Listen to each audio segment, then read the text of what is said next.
ว่าเขาพิษยังกันเขาจะมาอันอยู่พี่แล้วญาติพี่น้องเขาบ่ใต้บ่น้ำบ่หาบ่ตั้งแล้วผมหักจะมามันนี่ก็รู้เลย เจ้าก็ถามเบิ่งต้นปลายสาเหตุมันเป็นจังได๋แนวใด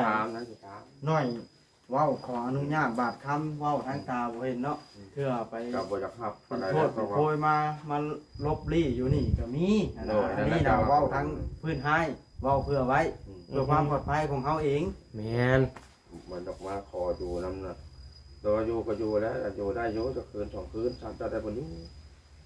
ก็บ่จักได้สิว่าเพราะว่าหยังเฮาก็บางทีคนกระทำผิดมาน้องพ่อน้องแพทย์โดยเพื่อเจ้าหน้าที่หรือว่าเพิ่นใต้น้ำมาพบพ่อเราจับออกทั้งเจ้าได้ว่าหรือว่าที่สุขที่สุขของโจรอย่าเฮ็ดพ่อแพทย์อัดประตูไว้ยันมันเหม็นออกมาจังว่าลาบปีรันที่นี่แหละจังว่าไปบ่บอกเราว่าจักนั่นมันสิวนวายแล้วพอดีมันสินอนยากเฮาเป็นคนพอดี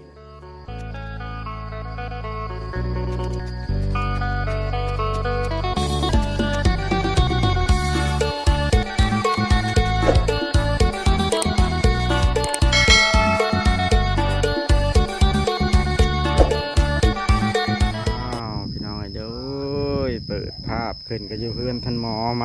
านี่ก็ได้11 โมงแล้วมาก็เห็นรถจอดเกลื่อนอยู่พี่น้องไอ้ป๊อดเต๋อเดี๋ยวพี่ลึกพี่เหลือกระเดาะนี่พี่น้องไอ้ตัวได้ข่าวว่ามีคนมาอยู่น้ำท่านหมอเปลี่ยนผู้ใหม่อีกว่าสั้นได้ยินเบาโอริโทรบอกเพิ่นมาเห็นเพิ่นมาก่อนเนาะว่าจอยชาแนลก็มาก่อนแล้วอันนี้โอ้เดี๋ยวปะเข้าไปเบิ้งโธ่อันนี้ก็ได้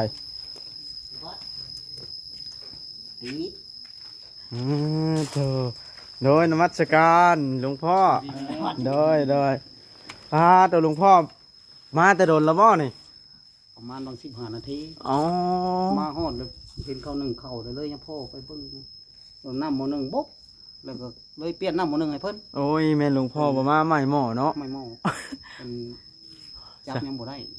โดยแต่ว่าเริ่มแข็งแห้งแล้วเพิ่นก็ดีโดยพ่อเปลี่ยนน้ำหม้อนึงให้หลวงพ่อจุดประสงค์มานี่ไปยังหลวงพ่อมาส่งอย่างปู่อยู่ในวัดบ้านพลทองอะไรเลยเคยมาแวะลิ้นน้ำเพิ่นเนี่ยแล้วมาจอบเบิ่งเพิ่นโดยมาเลยเห็นเพิ่นอยู่ผู้เดียวเลยเบิ่งกันสิคือได้ข่าวว่าเพิ่นมีคนมาอยู่นำอีกบ่หมอนี่ก็คนจนคือกันอะไรกันบ่มีลูกมีเมียอนาถาคือกันแหละมาขอเห็นดินยาหันแล้วแหละเขาแล้วให้อยู่พอได้อยู่ได้เศร้าเล็กๆน้อยๆคนบ่มีคือกันนั่นก็ดีเพิ่นมาขอปุ๊บYouTube นั้นบ่สิขอมาอยู่ท่านหมอนี่แน่คันท่านหมอสิรับเอาต้องไปถามท่านหมอเนาะท่านหมอสิว่าเพิ่นสิว่าแนวใดถึงคนมีบุญอะลินี่มีบุญได้เพิ่นมีบุญได้โดยได้ปิ้งไก่พร้อมเฉพาะน่ะสบายดีโธ่ไก่ต้มพอได้บ่เบิ่งเด้อโต๊ะไก่ในกระสอบดำนี่ยังเบิ่งไก่มีไก่อีกได้ตัวนึงไปลักมาได้ใช้ลุงหมอไก่ชะลีเอามาให้ฮะไก่ชะลีเอามาให้ไก่โดยช่างเป็นแท้เอามาให้บ่แม่นว่าไปลักเอานะอย่าไปย่างนั่นมันย้อนแสงลุงหมอกินปาดตกดวงแห้งกระดักกระดอกเบิดผู้หนึ่งเนาะอย่างไรคือได้ข่าวมาอีกแล้วว่ามีคนมาอยู่น้ำอีกแล้วบ่แม่นนั้นมาอยู่เราให้ตั้งแต่ต้นเลยมันบ่เป็นอันนี้คอยอยากพังน้ำนี่เราล่ะ บ่มีบนอยู่บนเสาบ่มีบนอยู่บนกินหลังจากมาขอพักผ่อนน้ำนี่สามีบนอยู่บนเสาจาก2 คืนเป็นใช่อยู่ก็ดีครับเพิ่นมาขอพักน้ำเจ้า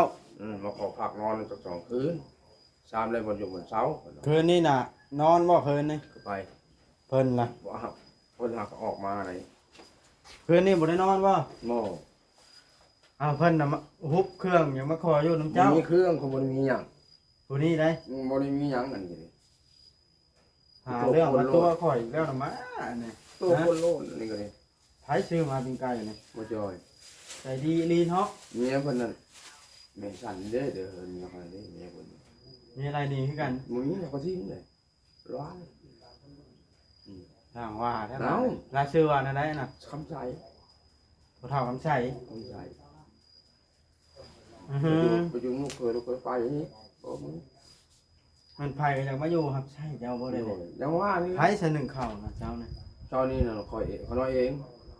ต่างไผก็ได้บ่เด้อเนี่ย ดังไผก็ไล่แล้วก็เอาโดนมาชุมใช้ขีดไว้แล้วเอาโดนเอาเฮินเขามาชุมใช้เราทานใช้แล้ววันนี้เรา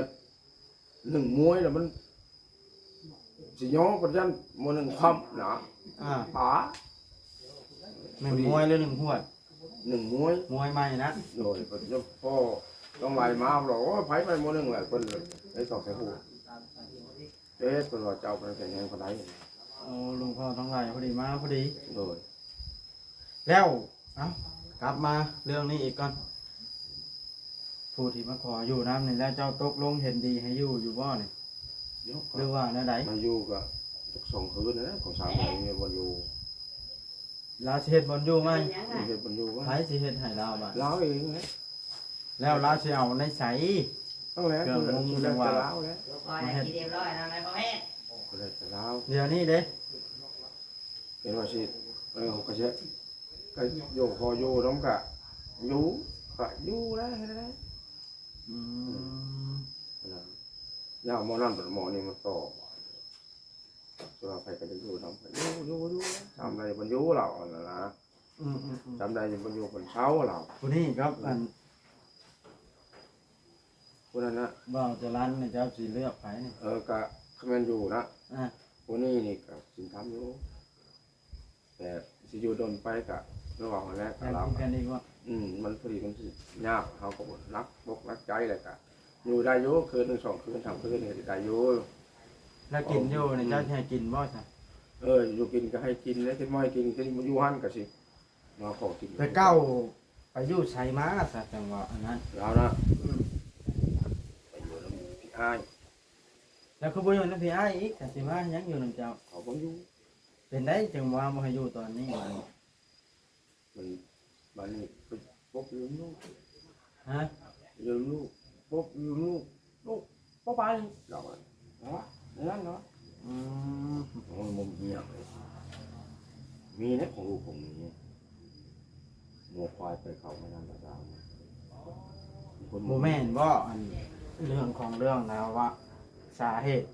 วางแผนมาตัวข่อยเห็นเจ้าได้แล้วจะวางแผนมาอยู่อย่างได้คือแม่นแนวนั้น หม บ่ อกระสือถามหลายคนบอกให้ว่านี่ได้ตัวนี้บอกเนี่ยแต่เราจะบุญวันบุญให้มันเราจะคำว่าคำว่าให้มันได้ตัวนี้ของเราเอาสุดทั้ง อย่าเฮ็ดได้วางแผนแบบนั้นนะข่อยให้คือกันได้คัน เรา เป็น ออกแล้วค่ะ บ่ได้นะ ไม่มีแต่บ่มีอย่างว่าเลยอยู่กินประจ เดี๋ยวเจ้าน่ะอนุญาตให้อยู่แล้วบัดนี้เนาะ ำอยู่สองคืนอยู่สองคืนอยู่คืนสองคืนขโมยสามไรบนอยู่ ชามในบ่อนอยู่ไผสิเป็นผู้เฮ็ดบ่อนอยู่ มัน ชามกระสอบกระสีไม้ต้อง บ่แล้วมันสิอยู่ในสมา แล้วสิมาปลุกตูบอยู่ข้างเพื่อนเจ้านี่บ่แล้วดินไผบาด ก็ดิลูกชายขอต้องขอแล้วรู้บ่นะ ลูกชายไผ ลูกชายเราเอาเมียคนทันแล้วบินก็เมียบ่รู้ดิลูกชายเราบ่เจ้าเขา อ่าก็ไปอยู่น้ำลูกชายแล้วมันเป็นอะไร แต่อยู่ลูกชายก็สิบ่ถึงลูกชายนี่ไปใช่อยู่นะ ฟังเล่าให้ข่อยฟังเนี่ยมันเป็นเรื่องเล่าวแบบไหน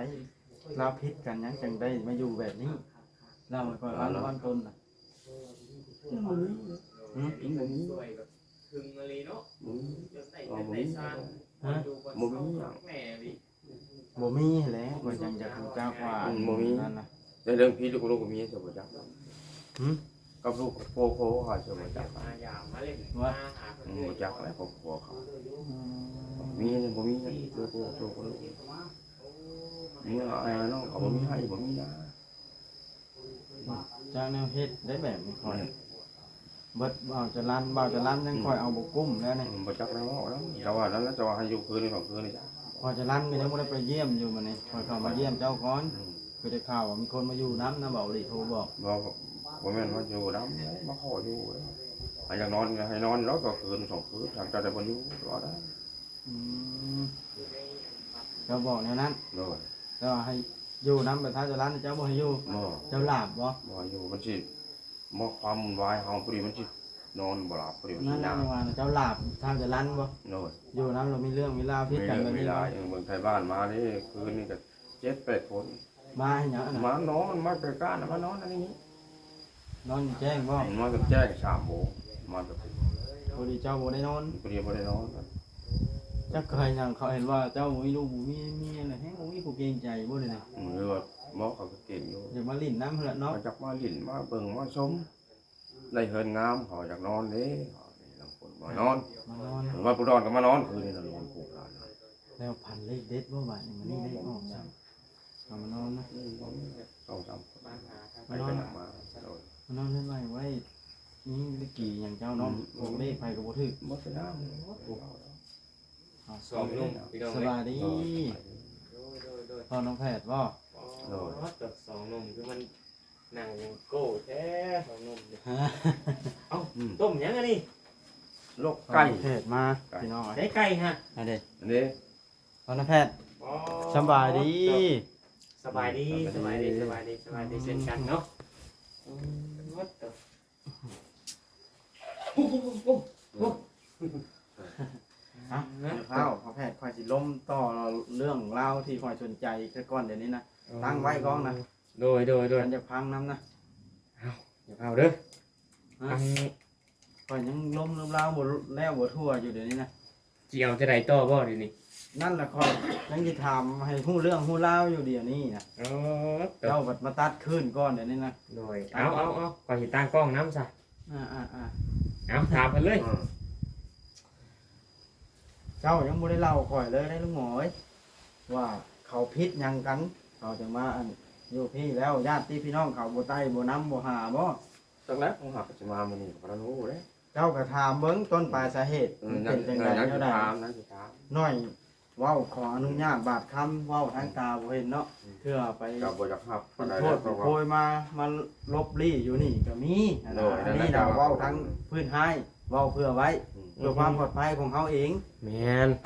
มันออกมาขออยู่นำน่ะโดยอยู่ก็อยู่แล้วอยู่ได้อยู่จะคืน2คืน3จะได้บ่อยู่ก็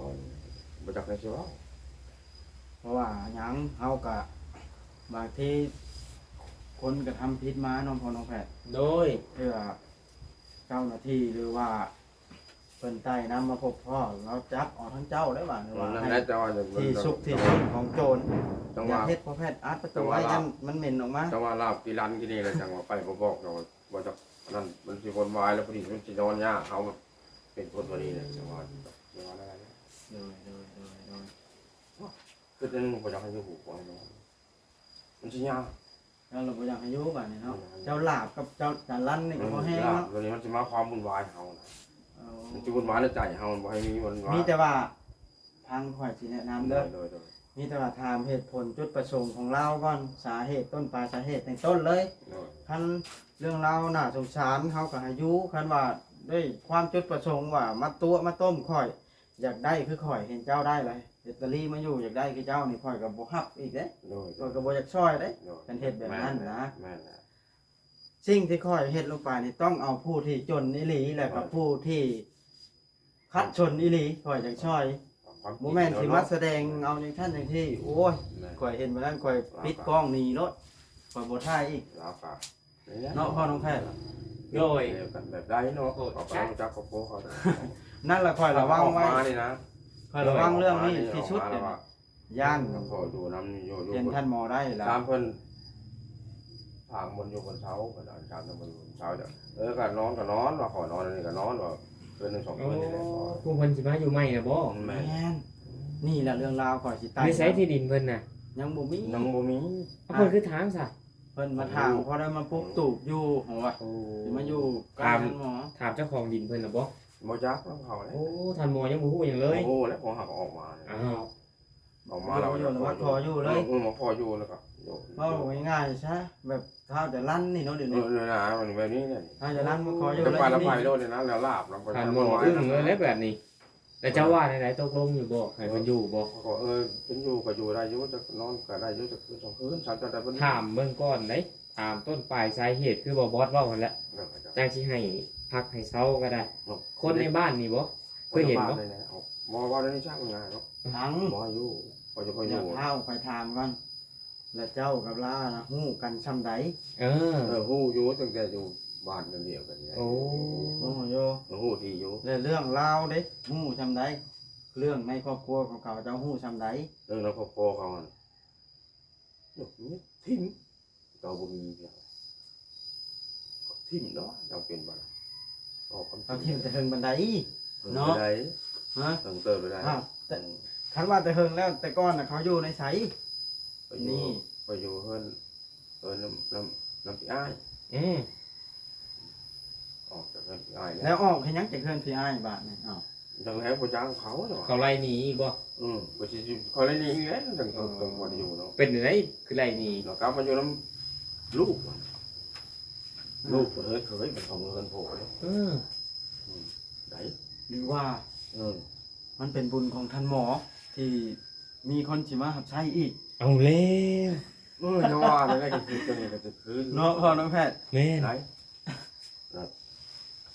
ไปอยู่น้ำลูกเคยเขาเงินโผล่เลย อ่า เจ้าเขาก็ส่งนี่ อ่า เงินหลังเจ้าก็ใช้หลายโมงย้อน โดย ไหนจังหวัดเขาออกมาเราขอนอนคืนวันนี้ไปสร้างร้านเรานอนลูกแล้ว ให้หลวงพ่อทั้งหลายเมื่อแล้ว โดยเป็นเมื่อแล้ว โอ้เพิ่นว่าจะขอสั่น100นำ นะ แล้วเพิ่นบ่ได้ชื่อเขามาเนาะไปจังได้เฮ็ดบอกเขาเพิ่นอยู่ว่าสิแล่นเอาไปซื้อให้ถ่ายคลิปจบก่อนว่ะ โอ้ นว่าเลยนะบอกก็จะปรึกษาชงคำบอกว่ากับชุมเจ้านี่แหละมันเป็นวันนี้ตัวอะไร นั่นแหละข่อยจังให้เจ้าสืบไปคักว่าเรื่องราวมันเป็นจังไดเนาะพ่อน้องแพท แต่ ย์ ว่าเขาโอ้โหอะไรโอ้โหแล้วว่าเมียเบา ฮะ เมียป่าเมียเบา ชะตากรรมนี่คล้ายๆท่านหมอบ่ดูว่าไหนๆเมียปลาคือกันเนาะ เมียป่า คล้ายคือกันอยู่แต่ว่า เมียป่าแล้วมันอยู่แล้วคนเราแบบมีเราอยู่แล้วน้ำยาเขาเป็นมือโผล่เลยป่ะ ข่อยน่ะย่านเป็นอันนี้แผนนะพ่อน้องแพทย์ได้ โดย เป็นท่านหมอได้แล้วอยากมาลอกเลียนแบบนะเดี๋ยวนี้ข่อยต้องสืบให้ฮู้รายละเอียด แม่นล่ะโนด แต่นั้นจังหวะประจบ มาตาลีเฮ็ดปุ๊กตู่ปุ๊กหยังอยู่ ข่อยย่านเป็นแบบนั้นแต่ว่าเฮาต้องสืบให้ฮู้ความจริง แม่ ได้ น โมแม่นได้สิแบบท่านหมอนะเป็นเรื่องจริง แต่ว่าอันนี้ย่านมันเป็นเรื่องตัวเฮาซื่อๆหั้นนะข่อยจึงต้องสืบเรื่องนี้เนาะพ่อน้องแพทย์ สืบ แม่นแล้ว คือท่านหมอตอนนั้นเขาสืบกันหลายเดือนเติบเลยหนู โอ้ยเฮาสืบ แต่ดนเลย จนได้ฮู้ความจริงอันนี้ก็ได้ แม่ ว่าคือถิ่มอหลีเนาะ แม่ กินข้าวแล้วมื้อนี้ โหดนี้ ยังบ่ ยังแล้ว เอาติ๊บข้าวมาพ่อน้องแพทย์สิไข่ให้ดิ กินมี่ ติ๊บข้าวพดมาสิไข่อันให้เพิ่นกินปิ้งไก่นี่ว่าจ้อยชาแนลชื่อมานี่คนหิวข้าวนี่สิมาสัมภาษณ์อยู่บ่ได้เด้ ติ๊บข้าวใหญ่ ต้อ ติ๊ ง บข้าว กิน ใหญ่ ให้อิ่มท้องนั่งให้ตึงก่อนนั่ง เดี๋ยว กลาง เขาเปิดให้เขาเปิดให้ มื้อนี้สิสัมภาษณ์ โอ้บ่ธรรมดานี่เดียว อ๋อเด้อ นึ่งข้าวแล้วได้หลายกันนะกระดอ เจ้าสิกินเบิดอยู่บ่นี่ อยู่เดียวนึงติ๊บใหญ่ๆก็เบิดไว้แล้ว ผ นี่ มก็พอคนจะมาเนี่ยจ้ะคนจะมาแล้วบัดนี้ผู้นำเอาไก่มาฮะ ไผเอาไก่มาให้ สลี มื้อนี้เบ้าลิ ว่าจะมาให้พ่อกินได้กินหนึ่งข้าวเคย ฮะ เบ้าลิสิ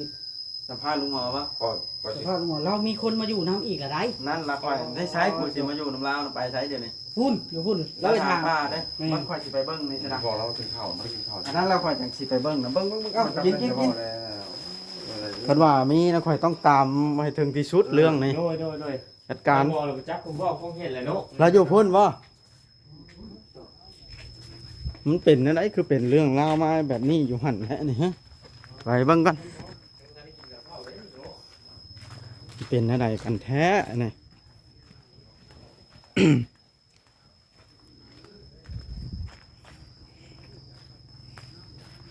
พอน้องแพทย์บ่บอส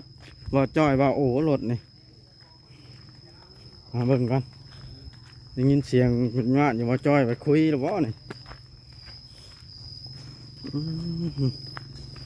อันนี้เราทางแล้วอลีแม่นความเบาอลี แต่มาดูมันจะมาทางมันเป็นลูกไผ่ลูกไผ่กับผู้ชายจะอยู่บ้านเดียวกันบ่อยู่บ้านเดียวกัน อันนี้บ่จ้อยสัมภาษณ์อยู่ เอาสำบายดี ไปดิ โถอันนี้ว่าผู้สิมาอยู่น้ำท่านหมอนะ นี่แหละนี่แหละ โถช่างเป็นท่านี่ โอ้ย เรื่องราวมันไปมาอย่างไรนี่ มัน เอาแล้วให้บ่จ้อยสัมภาษณ์ก่อนชนะพี่น้องเลยต้องให้บ่จ้อยสัมภาษณ์ซะก่อนแล้วเขาจังสิถาม เพราะว่ามันสิชนกัน โดยพี่น้องเลยเอาโอเคคลิปนี้ก็สิได้จบคลิปลงสำนี้เนาะเอาเป็นว่าคลิปหน้าคลิปในจังสัมภาษณ์ลาวดีกว่าจังรอที่ตามรับชมเรื่องราวว่าเป็นจังใดมาจังใดพี่น้องเลยมาเป็นแบบนี้นะพี่น้องโอเคพี่น้องเลยจังใดก็ฝากติดตามรับชมเรื่องราวเนี่ยพี่น้องเลยสืบทอดกันเนี่ยมันเป็นอะไรอาจสิมีเงื่อนงำอะไรสักอย่างละเรื่องนี้เนาะโอเคพี่น้องคลิปหน้าจังสัมภาษณ์ลาวเนาะอยู่ดีมีแห้งเด้อ FC เบิดทุกทานเบิดสู่ขู่สู่คนเบิดสู่หมองสู่บอนขอบใจเด้อเบาลิที่โทรบอกเจ้ามาเห็น คอยอึ้งเลย คือว่าฉันนี่แรงกระโดด บ่ค่อยต้องสืบให้ฮู้ได้ ไปหูเรื่อง เรื่องนี้นะ ดี๋ยวราสัมภาษณ์เขาเมียเราผุด ทิมลาวเห็นหยังเนาะ แม่นเมียเราส่งมา อันนี้ได้ อืม ขอย่านเป็นแผนขอยว่าเห็นท่านหมอได้เลยอยากเฮ็ดคือสื่อต้องเฮาต้องสืบเรื่องนี้ แล้วต้องสืบให้รู้เรื่องแล้ว